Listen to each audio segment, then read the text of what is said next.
Hi, I'm Katelle Gulven, and this is Mission to Change, the show where I hear from people who turn business into a force for good and learn about their journey to make it happen. We have now supported over 45,000 individuals in the UK, generating 122 billion of outcomes, which creates basically 1.1 or 1.2 billion of public value. That is much better value for money for the government.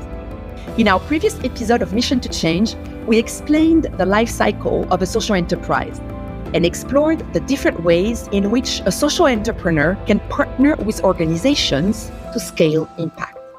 In this episode, I discussed with INSEAD Alumna Mila Lukic to explore how a social enterprise can partner with governments to deliver impact at scale.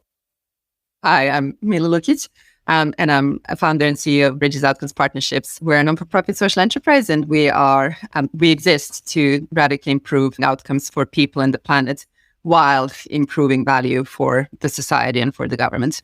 Mila Lukic graduated from INSEAD with an MBA in December 2012 and went on to pursue a social impact career in the financial world. Back then, that was not a trend for business school graduates. But Mila knew firsthand how impact investments could transform lives. Well, my family and I were refugees from former Yugoslavia into Canada. At the age of 16, I was pretty certain that I would want to dedicate my life to creating opportunities for others to improve their lives, because it was very clear to me that we had that opportunity. Thanks to Canadian refugee and housing policies, we were able to have a roof above our heads, to have a safe place immediately. And I was certain that it was those precise interventions which gave me and my brother a chance to move our lives forward. And so that was the reason why I dedicated my life to working on improving services which touch people and serve people during the most difficult times in their lives. So in university, in undergrad, I studied molecular biology and biochemistry. And so at that time, I focused on looking at orphan drugs and how to get those to people who need it most in affordable ways, because as we know, orphan drugs are not commercially viable. And so in many cases, there needs to be a government intervention. Following that, I worked with colleagues on education generation. Then I worked a bit in the private sector, purely consulting post-merger integration, but also for the government. And I suppose looking at all of those, in my mind, there were issues on each of the sides. And it felt like there must be a better way. And so I allowed myself the privilege of having a year off to learn and reflect and do that through INSEAD. And I only applied to INSEAD because of the leading social enterprise work through the work of Hans Wall and Felipe Santos. And basically, during INSEAD, that conviction of working particularly on services which improve people's lives only intensified. And what became clear in my mind that the area that I really want to focus on is ways of bringing together the social enterprise, charity world, the private sector, and the government. And that's how I got to what I'm doing right now, basically. Can you explain a little bit also your choice of joining Bridges? At that time, it was still, Bridges was very much a lone champion in the impact investing world. And I suppose for me, I was really motivated by what Bridges was looking to achieve. I was really motivated by how Bridges was organized. So Bridges very clearly has a golden share held by the Bridges Impact Foundation, protecting its mission. So both in terms of the nature of the work that it does, but also because of the kind of golden lock and the asset lock, if you will, that exists, which protects the work that it does. All of that was really important to me. And then finally, the most important thing was the fact that at that time, Bridges was just starting to look at working on outcomes contracts.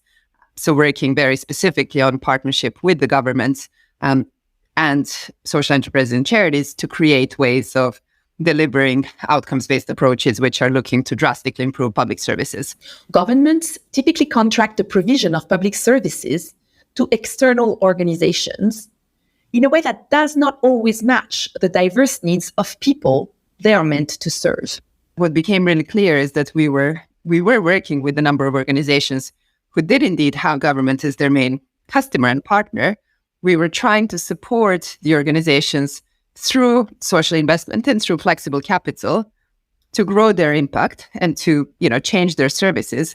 But the extent to which you could change what you're doing was really limited based on how and what the government contract asked you to do. And that became really fascinating to me. So, for example, the organization that I was supporting was a domiciliary care social enterprise, doing brilliant work with older people, with individuals with disabilities. But it was all of the behaviors were driven by the government contract, which said you need to go in 3 times a day for 15 minutes to make this person breakfast, tea, bring out dinner, and that's it.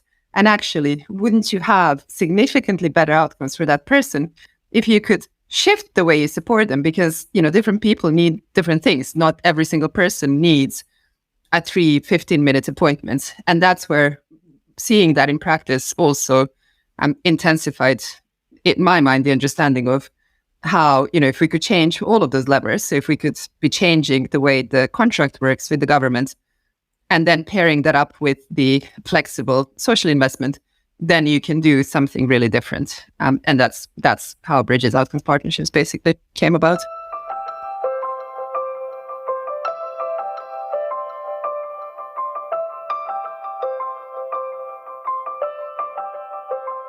Is it in 2012 that you then, created a formal structure for that?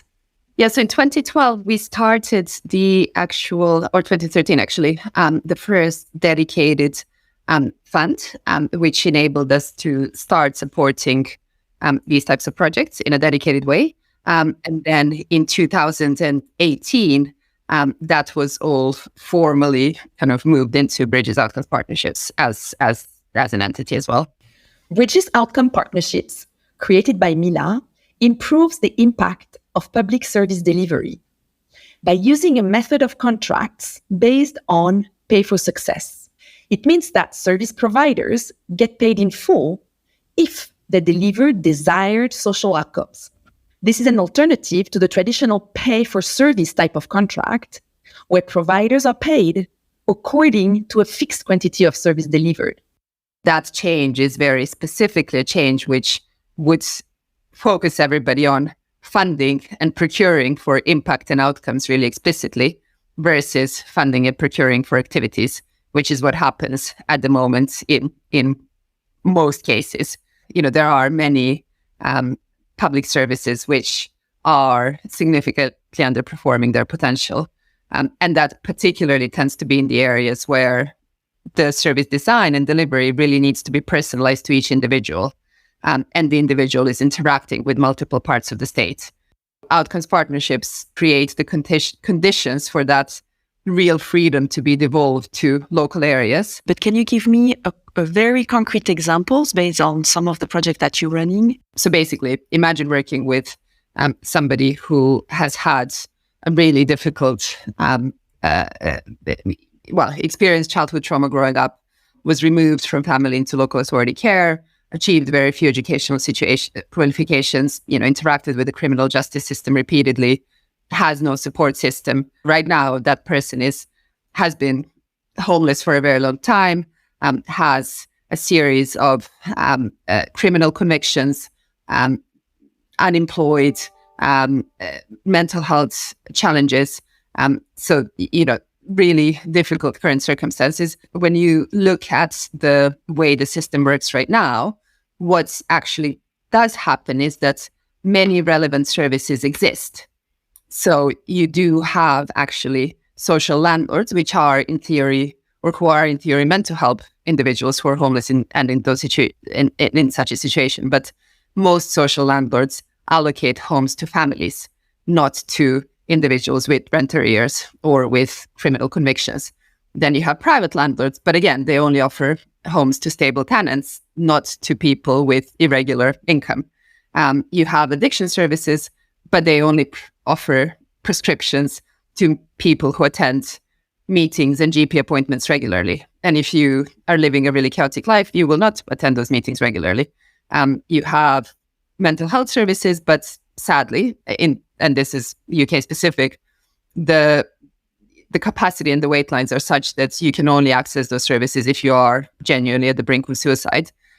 So the point is, there is all this activity there and all these services exist, but they actually are not in any way helping the individual who is facing all of those different problems. Then what we try to do is trial a very different approach whereby everybody's completely focused on achieving the agreed shared goal and shared vision, which in this case is making sure that Steve, the individual, is no longer homeless in 2 years' time. So that's the objective. And then the service becomes around basically trying to coordinate the system so that it works for Steve. So the actual service involves having an asset coach, which is working in a really strength-based way with Steve. The actual work involves, negotiating with social landlords and private landlords to change allocation policies for the service to provide rent guarantees so that they would accept somebody with rent arrears.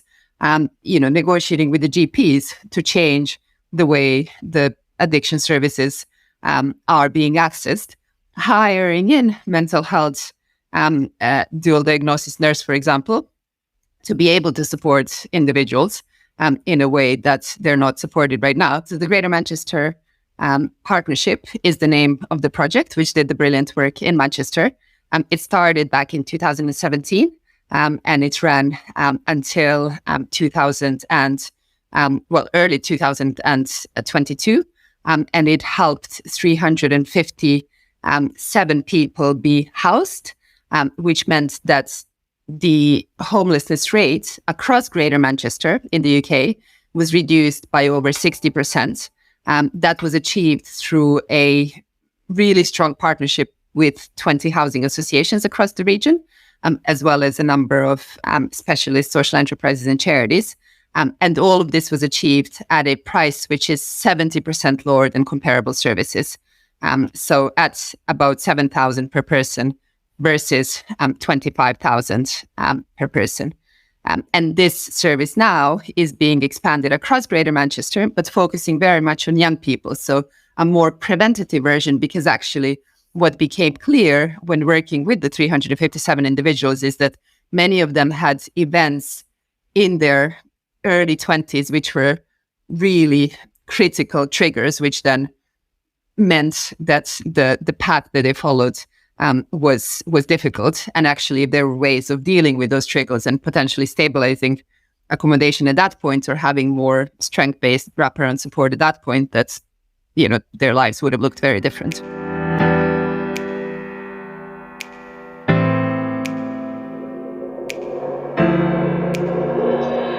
But I'm just amazed. If these are the numbers, then why are not all governments and local and national and local governments working that way? Well, firstly, this is happening in over 100 different local authorities in the UK. And it is also happening across a number of different central government departments. So that's brilliant. So actually, France has done really, really fantastic work recently around moving forward the overall government support, which is great. But there are very, very specific technical barriers which exist within how most treasuries around the world actually work. And that is that in the way the funding is allocated is on annual basis. So so that ability to shift the payments from inputs, which currently happens, to outputs, is actually technically impossible in terms of how the government funding works. That focus on long-term planning is very standard practice when budgeting for infrastructure projects. It is also standard practice when budgeting or when trying to create some, bespoke settlements, let's say, and, try to do this on a larger scale. But it's not a standard practice at all for human services. So there is an expectation that you need to invest into a bridge or a highway, and you will get a payoff over 20 years. But there is no recognition at all that in order to invest into a prison to create a long-term change, you cannot do that over 1 year. And so in terms of the system work that we are working on right now, it's precisely that. It's getting it, because technically it is possible in terms of the machinery of the government, but it just doesn't happen because the commissioners and finance leads, particularly in local governments, feel that they have no ability to do that. They have no ability to delay spending, because if they do delay it and if they do not spend it in a given year, they have to give it back to central government and potentially get a lower allocation in the year following. So it's a very, very specific technical issue. There is a very clear solution for it. Budgeting for building a highway and budgeting for improving people's well-being are not the same. As Mila explained, this difference stands in the way of scaling outcomes-based contracts. So how should budgeting change so that the government successfully helps Steve? Every single person, like Steve, would have a slightly different journey. So not only do you have kind of a delay when the outcomes is achieved, which is, Steve is no longer homeless in 2 years' time, but you also have a slightly different path to how each person gets to that. And so with that in mind, you need to have a variable budget at the beginning, because you will not spend the same amount every year, because you will be achieving outcomes, later in the program. But also, even with that initial profile, what ends up happening in practice will be slightly different, because when you actually start delivering, then you will see, how do you keep on evolving the service based on what individuals need? And, it could take you a bit longer to find people, and you may help more people in the later years, particularly when you've figured out, exactly which are the things which are working really well. So not only do you need a budget at the beginning, which is variable and delayed, but also there may be variation to that budget during the delivery. And that's virtually impossible to manage, because it's much easier to have a set amount every year, spend it regardless of what that money achieves, have a really clear audit trail, which then, enables you to just check that and validate that. And that's basically the fundamental issue. And this is this alternative contract that you are providing through your institution. Could that work for any kind of services provided to people, for education, for healthcare, or is it just working on people who are, who have complex journeys such as Steve, who are marginalized? It is worthwhile taking a step back and just thinking about kind of different ways that public services are organized and managed. Each of the methods has advantages and disadvantages. So you have situations where you are indeed looking for something that works for everybody. So you're looking to define a clear process or a treatment, and you're looking to train everybody to manage it and deliver it. And that, for example, is the COVID vaccine, well, any sort of routine operation. So, in those situations, yes, there are components of personalizing care during surgery, but really what you want to have is a very clear standard process, and you want to manage that really well. It is really good for situations where you have that clear diagnosable problem, which can be fixed in a very standard way. The disadvantages are that it forbids personalization in the process of delivering to each individual, and the innovation is mostly possible in the initial design stage or in the discovery stage. So that's one way. And then the second way of organizing public services is where you are basically giving that autonomy to really figure out what works for each person individually. And where that works is in situations where in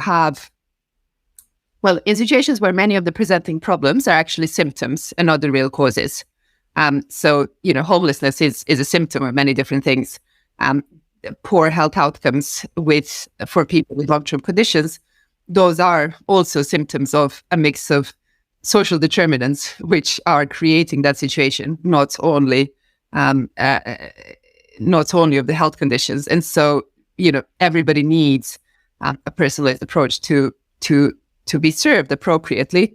And people are interacting in most cases with a wide range of government services. So there needs to be a way of pulling that together. Now, the disadvantages are that it does require that ongoing adaptive management. So you can create that personalized journey. And all the issues that I explained from the Treasury perspective.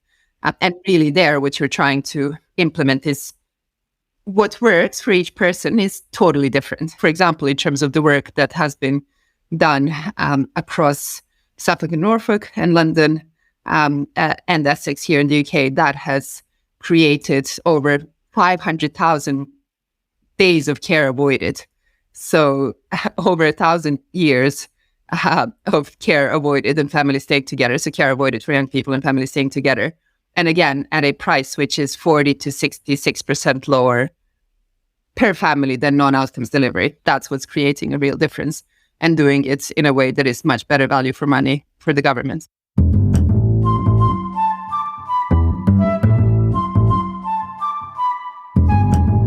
If you look at results that your organization has achieved over the past 10 years, can you give us a snapshot of your results after this decade? We have now supported over 45,000 individuals in the UK, generating 122 million of outcomes, which, based on the Green Book, which is the Treasury methodology here, creates basically 1.1 or 1.2 billion of public value. And that has created incredible results in terms of reducing secondary and primary care usage, while also helping thousands of people improve their lives. So that's really exciting. And it is also, and of course, that's through the work with incredible partners. So as I said, with over 100 different local authorities and central government bodies, but also 110 different charities and social enterprises who are all incredibly brilliant and have really come up with incredible innovations around how to do some of these services. These numbers are truly, impressive when you come to the single initiative or to the aggregated impact. It's amazing to me. So if you were to give some advice on the social entrepreneurs who want to engage with government, what would be your advice?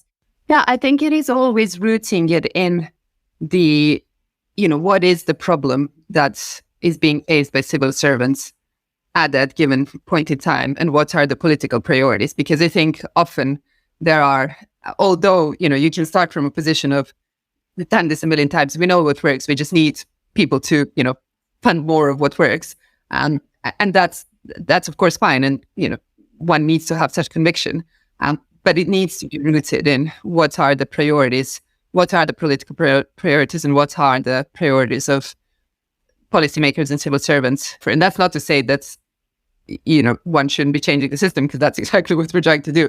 But in order to be able to start having that relationship and trusted relationship, and really start understanding, what are the different levers that the different partners can be pooling and in skills and inputs that they're providing, it is important to start from it, from just trying to put yourself in somebody else's shoes and trying to understand, what are the barriers and what are the challenges that they're facing and how can you best help them.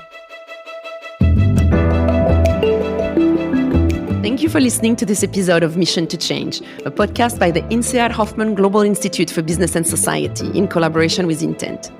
If you liked what you heard, please follow, download, and subscribe to the show. Our podcast was created and produced by Human Humans. Original sound, music, and mixing by Palomino. Coordination, research, and script editing by Isabel Stark. You can find me on LinkedIn at Ketel Gulven, where you can leave me a message about what you liked and what you learned.